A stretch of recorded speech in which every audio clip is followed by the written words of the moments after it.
Olá pessoal, tudo bem? Sejam bem-vindos ao canal Se Liga na História. Em uma família barulhenta e cheia de conflitos como a dos deuses gregos, existe uma figura que prefere o silêncio. Enquanto Zeus reina com trovões, Poseidon agita os mares e Atena comanda a estratégia. Ela apenas está, sentada junto à lareira, no centro do lar, garantindo que a chama nunca se apague. Ela é Hestia, a primogênita de Cronos, e Reia, a deusa do lar, da família e do fogo sagrado. Mas como a mais velha de todos se tornou a mais esquecida?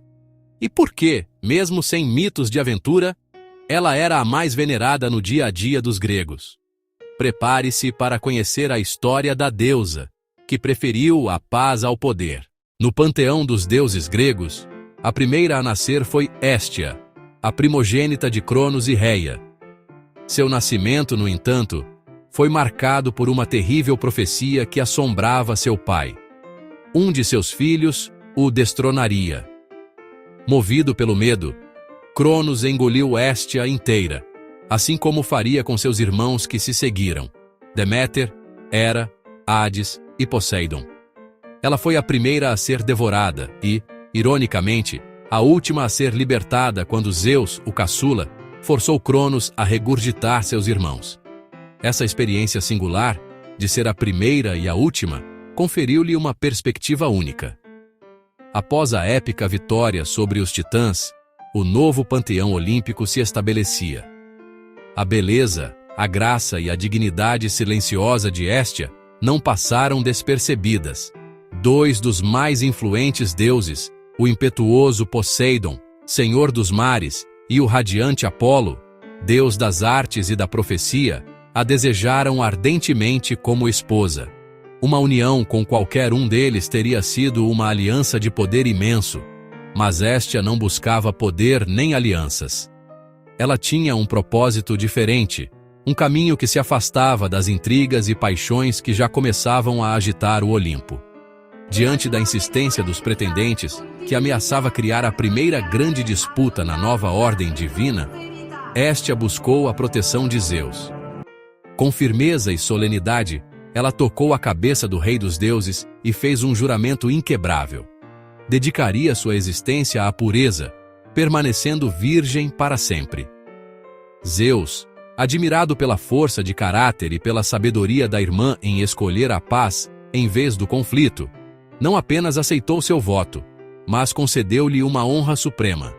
Em troca de sua renúncia ao casamento e às disputas do poder, ela se tornaria a guardiã do fogo sagrado, o centro de cada lar e de cada cidade, recebendo as primeiras oferendas em todos os sacrifícios.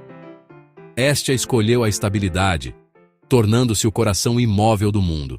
Embora Hestia não protagonizasse mitos de aventura, seu culto era, sem dúvida, o mais fundamental e onipresente na vida cotidiana dos gregos. Em cada lar, o coração da casa era a lareira, seu altar sagrado. Manter esse fogo aceso era uma responsabilidade primordial, geralmente da mulher da casa, pois sua chama representava a vitalidade e a continuidade da família. Uma lareira apagada era um presságio de desgraça. Era ao redor desse fogo que a família se reunia, compartilhava suas refeições e realizava seus rituais mais íntimos.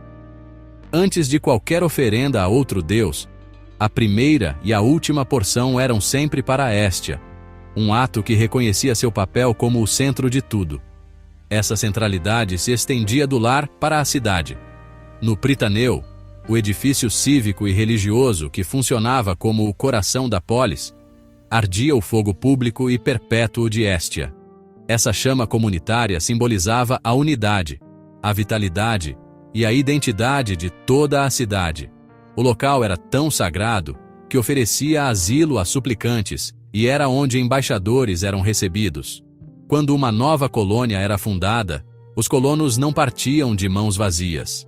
Eles levavam consigo uma brasa desse fogo sagrado para acender a lareira de sua nova cidade, garantindo que o laço simbólico e espiritual com a metrópole jamais fosse quebrado. Mesmo no centro espiritual do mundo grego, o oráculo de Delfos, a presença de Hestia era primordial. Seu altar ocupava o lugar de honra no coração do templo de Apolo.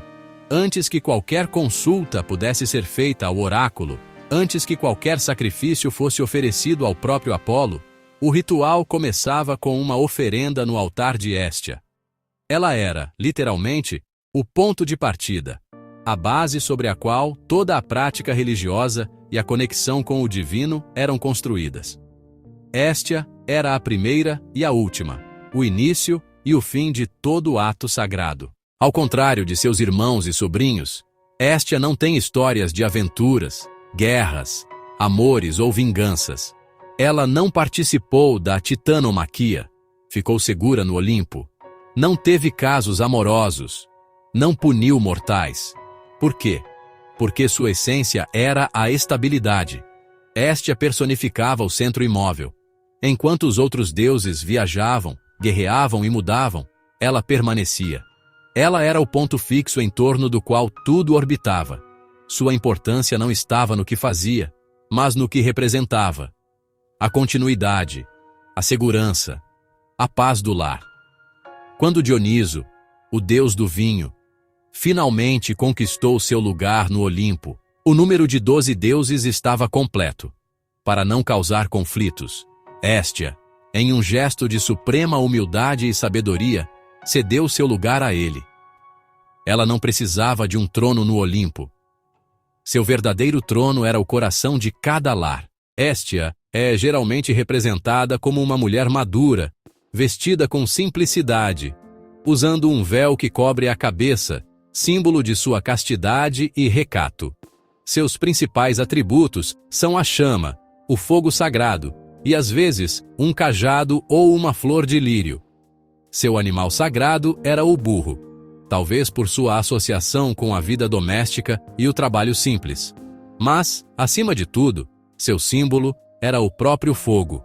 Um fogo que não queima, mas aquece, que não destrói, mas une.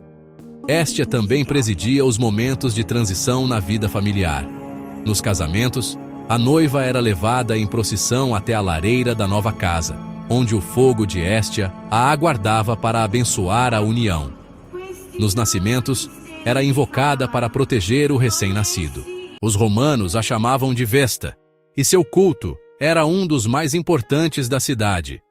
No Fórum Romano, o templo de Vesta abrigava o fogo sagrado do Estado, cuidado pelas vestais, sacerdotisas que faziam voto de castidade por 30 anos. Se o fogo se apagasse, era considerado um terrível presságio. Na arte, Vesta Hestia foi retratada principalmente no neoclassicismo, como um símbolo das virtudes domésticas, da pureza e da tradição. Hoje, o legado de Hestia vive em cada chama que acendemos em casa, em cada refeição em família, em cada momento de aconchego. A chama olímpica, que permanece acesa durante os jogos e é transportada de mão em mão, é uma herança direta do fogo sagrado de Hestia. Ela nos lembra que, no centro de tudo, deve haver um lugar de paz. Hestia, a deusa frequentemente esquecida, é, paradoxalmente, a mais presente em nossas vidas. Em um panteão de deuses barulhentos, guerreiros e cheios de dramas, ela escolheu o silêncio e a discrição. Em um mundo de mudanças constantes, ela representa a permanência, o centro imóvel que ancora tudo ao redor. Sua essência nos ensina que a verdadeira força não reside na conquista ou no poder, mas na estabilidade, no cuidado com o lar e na união da família. O legado de sua chama sagrada perdura até hoje, simbolizado na chama olímpica e no calor que buscamos em nossos próprios lares. Que essa chama interior, que representa paz e pertencimento, nunca se apague dentro de nós. E você, já conhecia a profundidade da história de Hestia? O que acha da decisão dela de ceder seu lugar no Olimpo para se tornar o coração de todos os lares? Como você enxerga a chama de Hestia no mundo moderno? Deixe sua opinião e reflexões aqui nos comentários. Vamos adorar ler. Se você gostou de mergulhar na história da deusa mais discreta e essencial do Olimpo, Demonstre seu apoio curtindo o vídeo e se inscrevendo no canal. Não se esqueça de ativar o sininho para não perder nenhuma de nossas futuras viagens pela mitologia. Compartilhe este vídeo com aqueles amigos que também são apaixonados por essas narrativas fascinantes. Seu apoio é a chama que mantém nosso canal aceso, permitindo-nos trazer mais histórias como essa. Muito obrigado por sua companhia e até o próximo vídeo.